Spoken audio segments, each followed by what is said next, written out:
Hello everybody, it's Dainon back again with CryoFall, and this time, unfortunately, or fortunately, we got the last episode of CryoFall. Only because we pretty much have finished everything else that we had to do. Well, at least most of it, including discovering the entire map. Don't ask me if it was worth it, because I would say maybe no. If I would know about spots like this one and this one and this one, these would be pretty much the spots that I would go and visit them first. If somebody wants to know why, first of all, in this space we got the biggest amount of crates that we can open, so that would be definitely one of the, maybe not first places that I would visit, but one of the most important ones. So once I would be prepared and have enough equipment, enough ammunition, I would just raid this base, those ruins. Then in this area we got Pragmium. Well, do we have Pragmium? I think I've seen some Pragmium in there. If not, we have Pragmium in areas like here and somewhere here. So it's not far off, but we got few lizards, we got some ruins over here, and I think we had high-tech crate in here as well. On top of that we got island, and this island pretty much is the only place in the game has PSI grooves, so I would definitely try to discover as many teleporters as I could, then raid the base and get teleporter locations, so that maybe somehow we would unlock the last teleport on this side. Or maybe you're just gonna be lucky and it's gonna unlock it for you before. I don't know how it works. If it has to be the last one that's being discovered, or if you have to discover only a certain amount before this one can pop up. I don't have a clue, but this place is definitely on top of my list. Well, this is on top of my list, that's the second one. Then we got volcanic area, some Pragmium areas in here with salts, with like salt flats for lithium salts especially. And apart from that, obviously boss locations. The volcanic areas are the ones where, not these ones, not the elevated ones, the ones in the ground. These are the areas where we get bosses like Sand Tyrant and Pragmium Queen. Also, it took me a lot of time to basically go around and discover the rest of the map, but well, I kinda wanted to 100% the game. I don't know if I will, because I don't know what else I haven't done, but from what I can see we got all the skills, 20 of them, we got all technologies researched, and we got everything from the completionist tree. So last thing I have to do, well, first thing that I have to do now is show you. Where do we craft it? In chemical lab. I think it will be a queen. I think we need, what is it? It's toxin proliferator. Okay, so I'll craft this. Turns out the Keinite ammunition is not that hard to be crafted. All you need is raw glass, some solvent and Keinite. I guess once you fight with some bosses, you will get Keinite, but also I have discovered accidentally, I was trying to craft the biomaterial collector because I ran out of biomaterial vials, and I crafted this, not reading what was it, and I thought, yeah, I just need this to carry on getting the biomaterial vials. Nope, I wasn't getting any, and then I read what is it, and this basically gathers unrefined Keinite. That you can, I don't even know where you can, oh, there we go. You can basically refine it with the use of sulfuric acid and solvent to get standard, regular Keinite if you can't defeat the boss or you have no other means to get it. And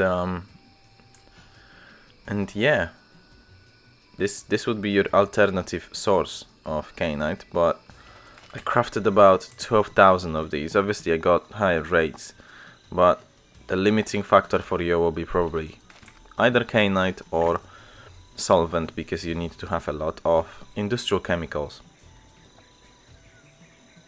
So, I don't know why my voice keeps going when I'm trying to record, so I am definitely sorry for this.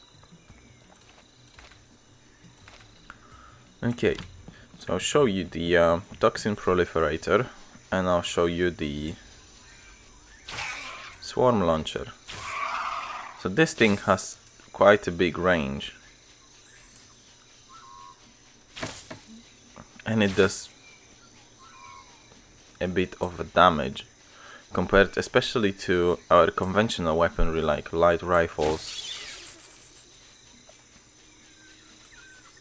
I think, well, obviously we got ×5 damage as well, so that will be one of the reasons why it's so powerful, but okay, so this is like toxin proliferator is more of a one-shot kinda stuff. Quite a big damage, well, and the range as well. And the second one, swarm launcher, it's more of a machine gun or automatic weapon, if you will. Has way smaller range, but it works. So these are our two exotic weapons, and these will be advancing your exotic weapon skill. Oh, snaky.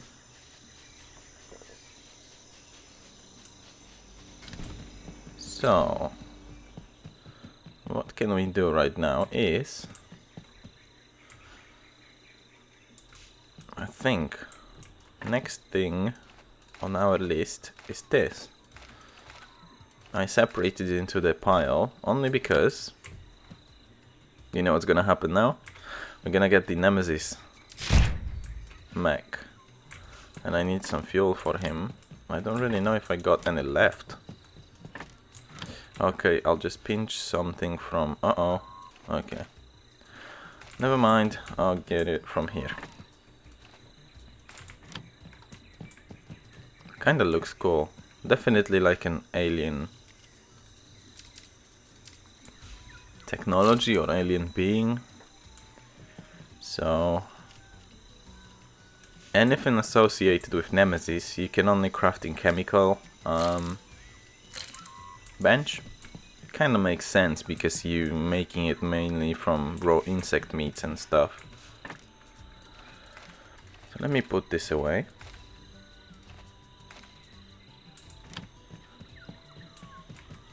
And let's get to our Nemesis. I'll drop this here, and let's try this first. Heavy swarm launcher. Okay.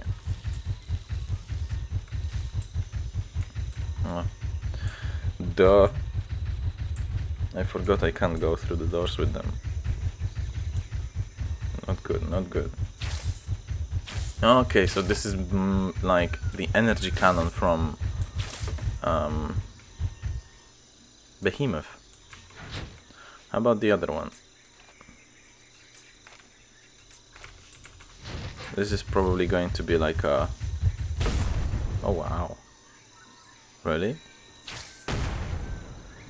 Okay, I do like this. So probably if I would be playing on multiplayer, that would be my favorite mech.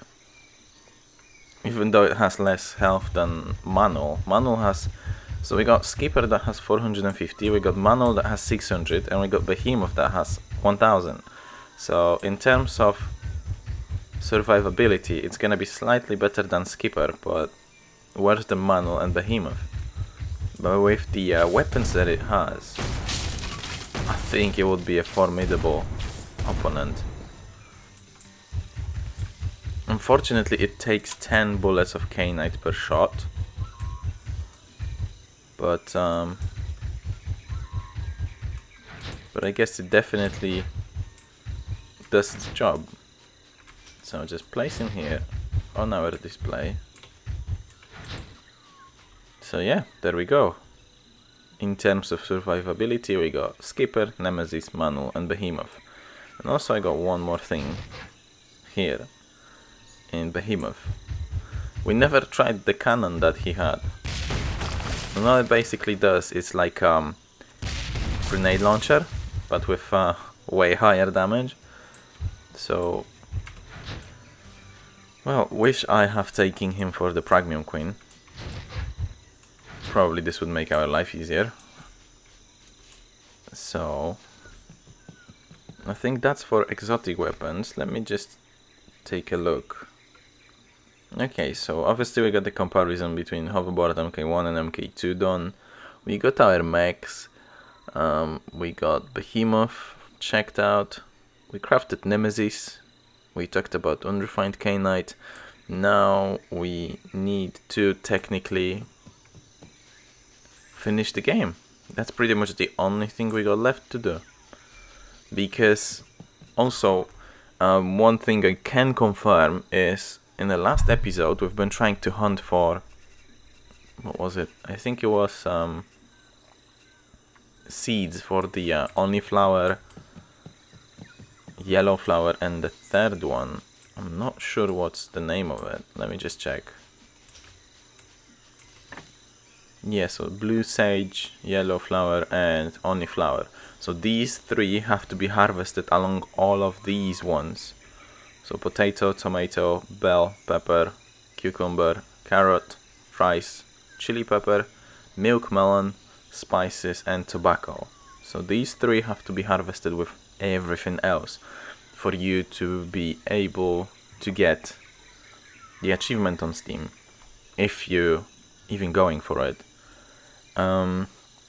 But what I wanted to say is, I think rice, chili pepper, milk melon, spices, and tobacco seeds can be only obtained in crates. I'm not sure about rice because I had it way earlier in the game, therefore I think you can pick it up from the grass thingies. For anyone wondering, you can grab them from... Oh, and now I won't find even a single one. That's interesting. From these. So when you pick them up, it comes up sometimes with seeds. Oh, there you go. Bell pepper seeds. Don't need it. But yeah, I think rice could be potentially obtainable by you if you just go and pick the grass. However, when it comes down to tobacco, chili pepper, milk melon, and spices, plus those three flowers, they can only be obtained in crates. And don't be fooled, it's not in food supplies crate. It's in the regular supply crate. I thought maybe we're gonna be lucky and we're gonna get something from the food supplies crate. But then I had a lot of those opened and then I realized only those are giving you seeds. These ones will give you ready food. So yeah, just don't be fooled. Go for these ones straight away if you want your seeds. Again, PSI grooves at the end of the map if you are searching for them. Anything else interesting on the map? I'm not sure. I discovered some weird locations for the bases. I know there was one that this small area, there were like two kinda base areas in here with like one crate each. But apart from that, there is not much more interesting around here. Maybe I'm missing something, but I just don't remember at this point. So let's just have a last look. I'll get the hoverboard. Or maybe not. Let's just have last look at what we have done through entire series. We definitely ran out of electricity on some reactors. But hey, these are still going. Now we have our industrial area, which should definitely be much bigger. And I think land claim should be upgraded to tier 5 by now with multiple furnaces going, but I never needed it. And our main base, which basically was the most time spent in this game. Also got our mechs, water collectors that are here with us since first episode. our crops, and our rubber trees. Hey, a sigh. It's a sigh of maybe not relief, but I will kind of miss this game. Obviously, I planned to finish it a long time ago, but I never got around to it. I kinda managed to do it with you guys, especially when I have seen somebody was actually interested in the game. It kinda kept me going. It was pushing me to finish the game, not just abandon it, and I'm quite happy that we did, because we pretty much have seen or done most, if not all, the things that this game gives us. But hey, let's stop talking and I will launch the rocket. Monumental moment.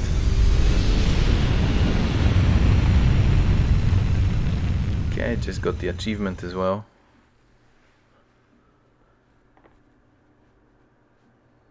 Kind of reminds me of the end of the movie called Don't Look Up.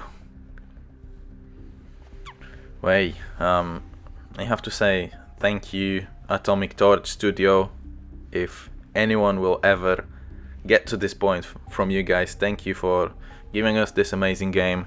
It's a little bit grindy, but definitely pleasant, especially if you would have someone to play with and share your chores. It would definitely be much more fun.